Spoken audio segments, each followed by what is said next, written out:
Justiça do DF suspende a aplicação de multa por farol desligado.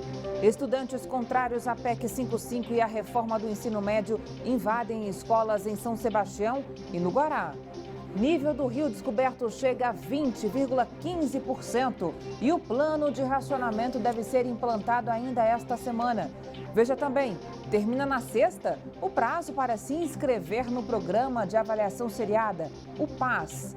Notícias da terça-feira no DF e em torno, agora no Band Cidade, segunda edição.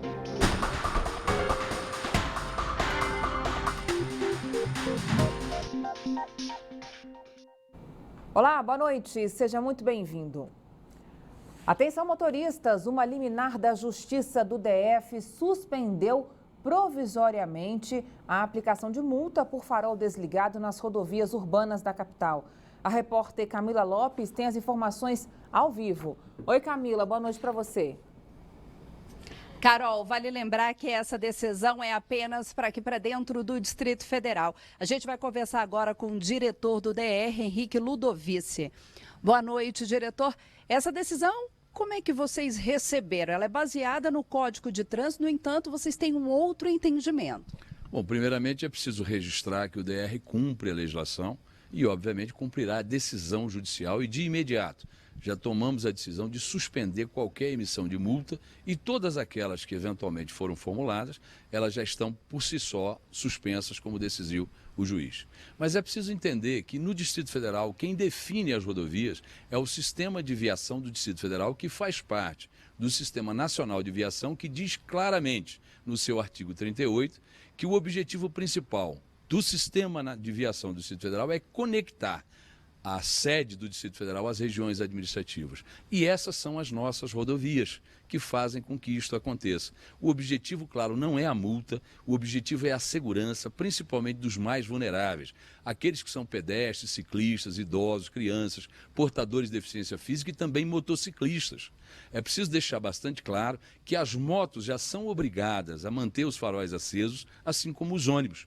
Nós diríamos que, inclusive, talvez a legislação devesse obrigar que as fábricas já trouxessem os veículos de passeio com a obrigatoriedade de acender os faróis na ignição. O objetivo não é a multa, é a segurança viária. Muito obrigada, diretor. Carol, e o DR já falou que vai recorrer da decisão, mas lembrando, assim como o diretor falou, que já estão suspensas as multas. Volto com você. Tá bom, Camila, obrigada. O volume do rio descoberto voltou a cair e atingiu hoje 20,15% da capacidade máxima. Ontem, a ADAS anunciou que se o limite chegar a 20%, os moradores do DF vão enfrentar um plano de racionamento de água. O racionamento de água aqui no DF está cada dia mais perto. O nível do reservatório do descoberto teve uma nova baixa, caiu para 20,15%. A ADAS anunciou nesta segunda-feira que quando essa marca alcançar o limite de 20%, os cortes no abastecimento iriam começar.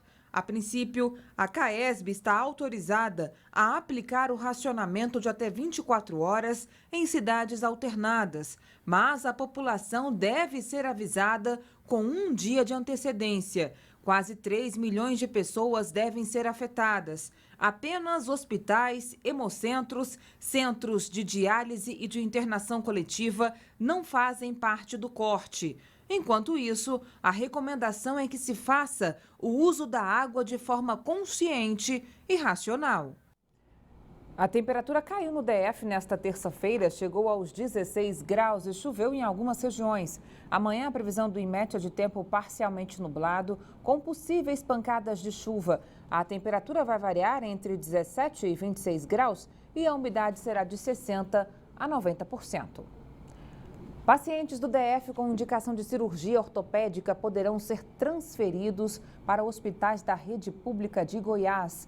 A Secretaria de Saúde daqui autorizou a transferência, alegando falta de dinheiro para a compra de materiais básicos. A autorização foi publicada no Diário Oficial do Distrito Federal desta segunda-feira.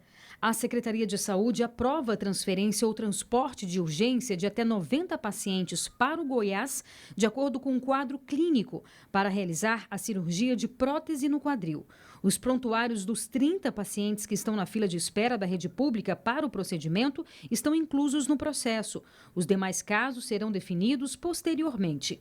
A secretaria afirma que, por falta de verba, não foi possível a compra do material e, por isso, fez o convênio com o Estado de Goiás. O GDF vai pagar as despesas com as transferências.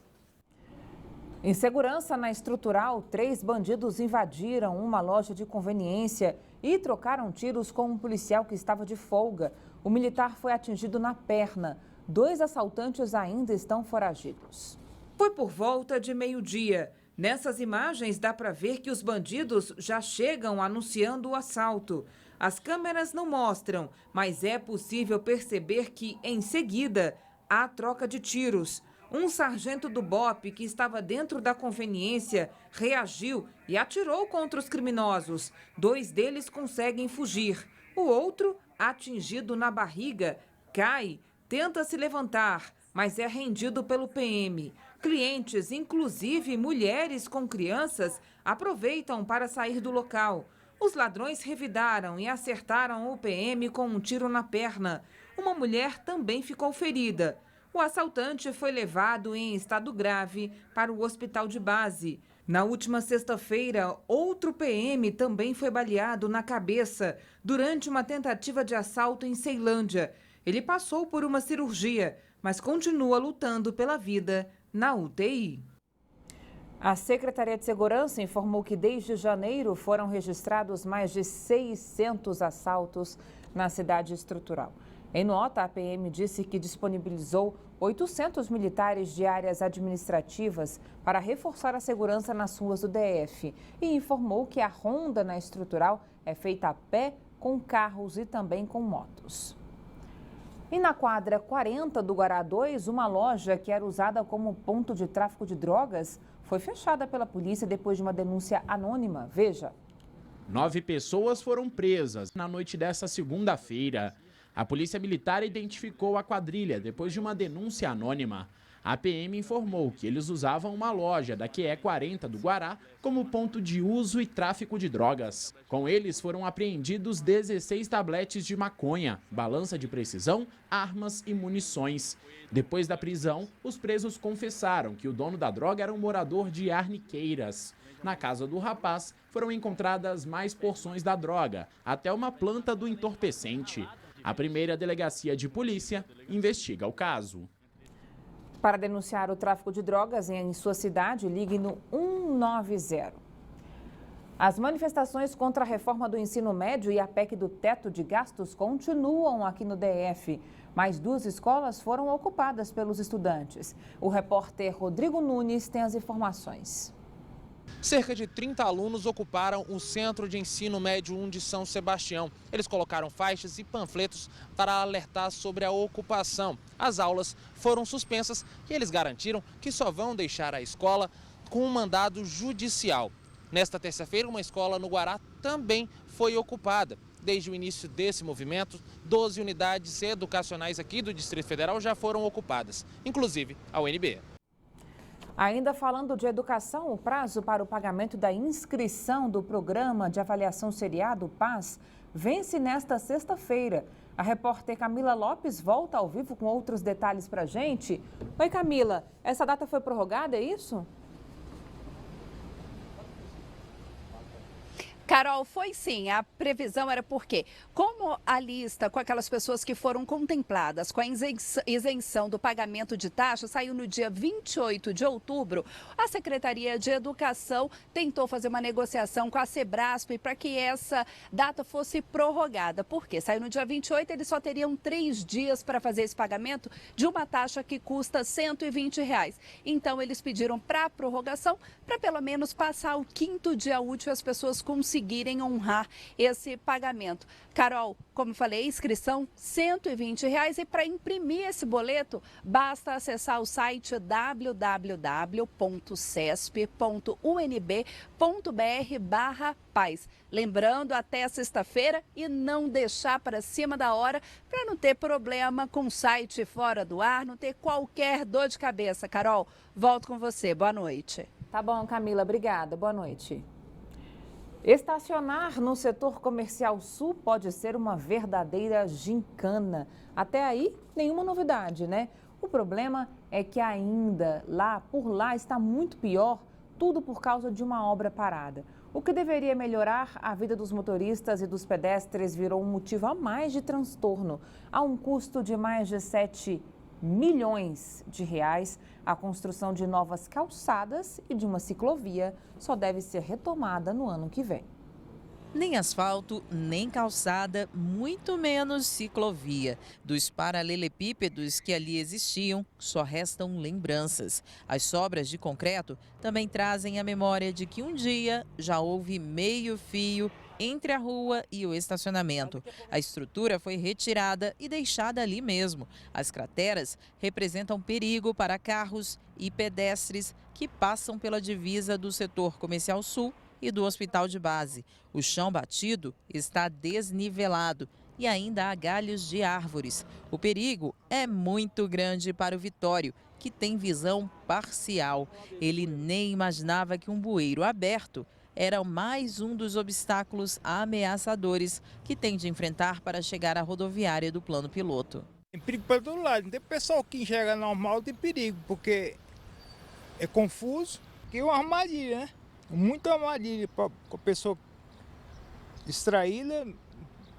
Pode ser até uma pessoa que enxerga que vai cair aqui. Com a promessa de construção de ciclovias, a reforma no estacionamento trouxe ainda mais problemas para os motoristas. Como a obra está inacabada, o trânsito ficou prejudicado. E quanto ao estacionamento, se antes os motoristas reclamavam da superlotação, hoje nem há vagas. A opção é estacionar de um jeito improvisado. Tá difícil para entrar, tá difícil para estacionar, fica tudo um auê, fica tudo mal organizado. E assim, a gente está no meio, né? A gente está quase no centro.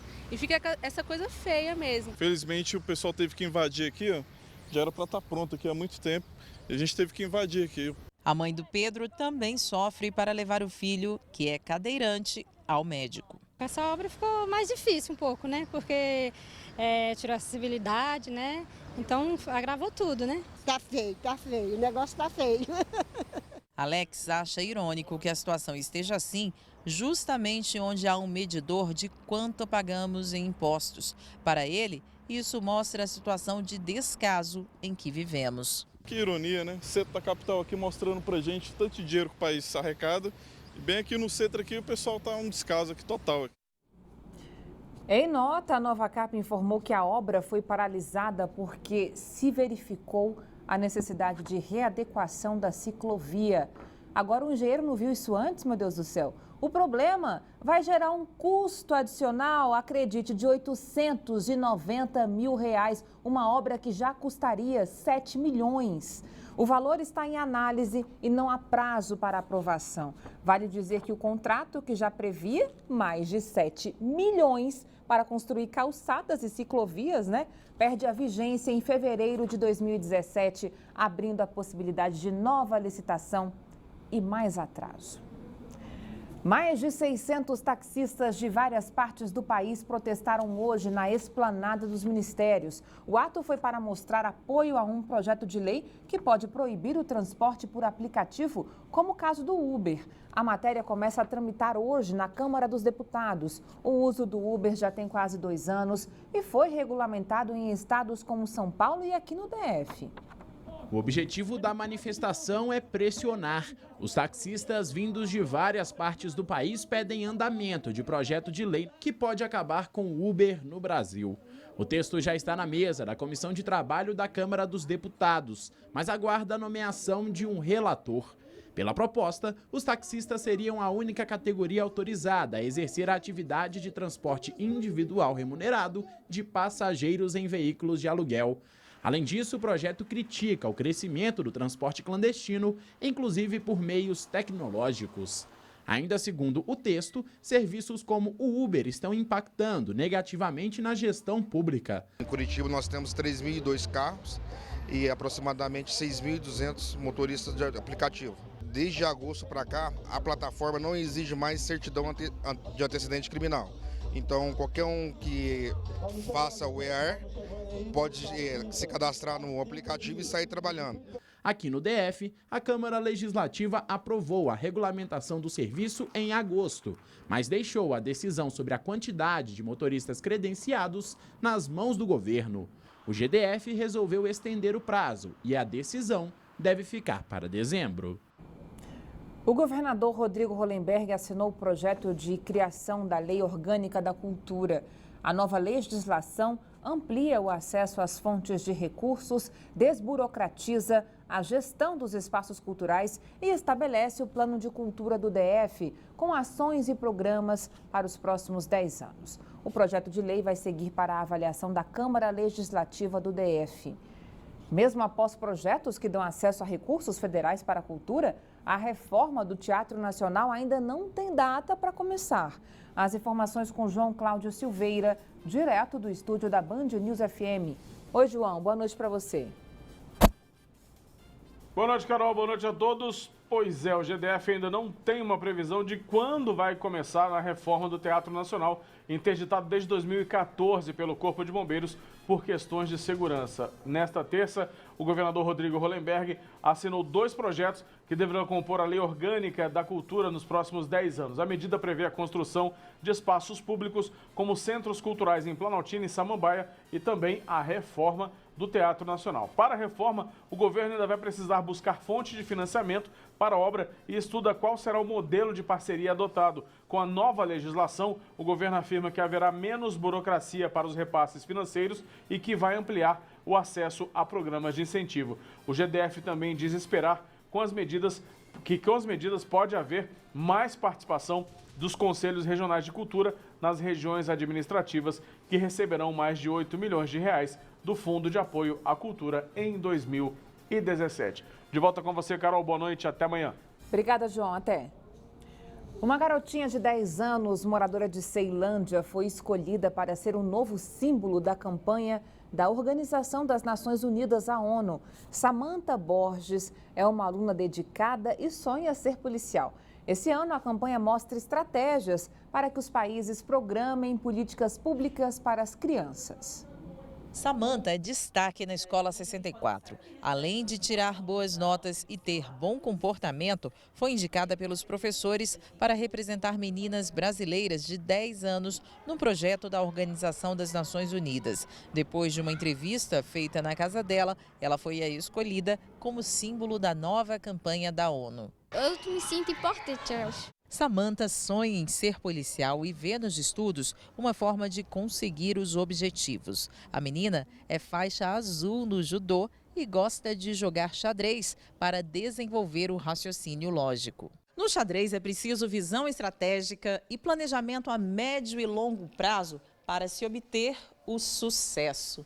É com esse pensamento que a Organização das Nações Unidas está atenta ao futuro de crianças como a Samantha, de 10 anos. Os caminhos que elas seguirem serão cruciais para o desenvolvimento das nações. A Samantha é uma das 10 meninas de 10 anos de diferentes partes do mundo que será acompanhada pela ONU nos próximos anos. Ela é uma menina que sempre pede opinião e tudo mais, a gente passando a experiência, né?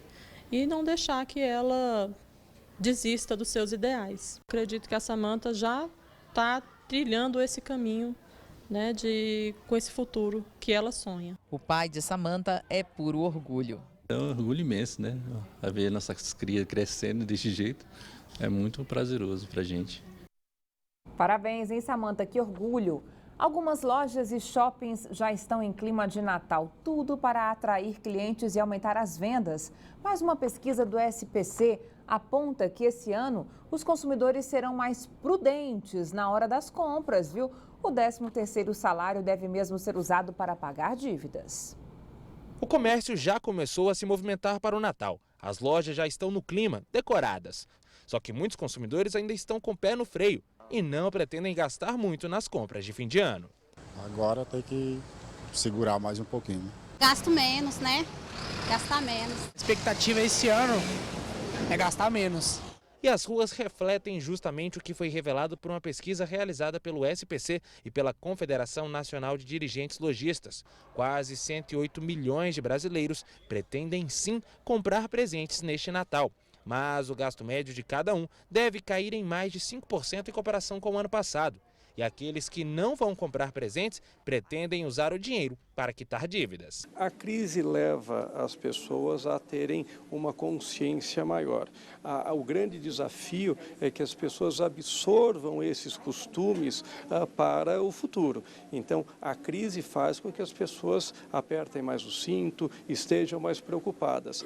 O brasileiro, ele tem uma intenção de presentear muito próxima do ano passado, vai comprar o mesmo número de presentes, 4 presentes por pessoa, que também é muito próximo a 2015, só que por conta da crise ele tem que se ajustar e vai acabar gastando menos. Ainda de acordo com a pesquisa do SPC, os brasileiros devem movimentar 50 bilhões de reais com as compras de Natal. E apesar da população se mostrar receosa na hora de comprar, o comércio está animado. Pelo menos aqui no Distrito Federal, a expectativa do Sindivarejista é que as vendas cresçam 2% em relação ao ano passado, quando houve queda de 3,5%. Os shoppings, por exemplo, já vão dar prêmios, né? Carros, apartamentos, tudo isso cria um otimismo de venda. Com a chegada da primeira parcela do 13º salário, que deve cair na conta do trabalhador até o dia 30 deste mês, o Sindivarejista estima que os brasilienses movimentem cerca de 7 bilhões de reais com as compras de Natal. E a expectativa é que essas vendas já impulsionem o comércio para 2017. Muitas liquidações, muitas promoções. Então, quer dizer, os shoppings estão fazendo uma parte, os lojistas também estão fazendo outra, que estão colocando muita coisa para fora. Veja a seguir, governo federal anuncia novas vagas no programa Mais Médicos. Os detalhes no próximo bloco do Band Cidade. Até já.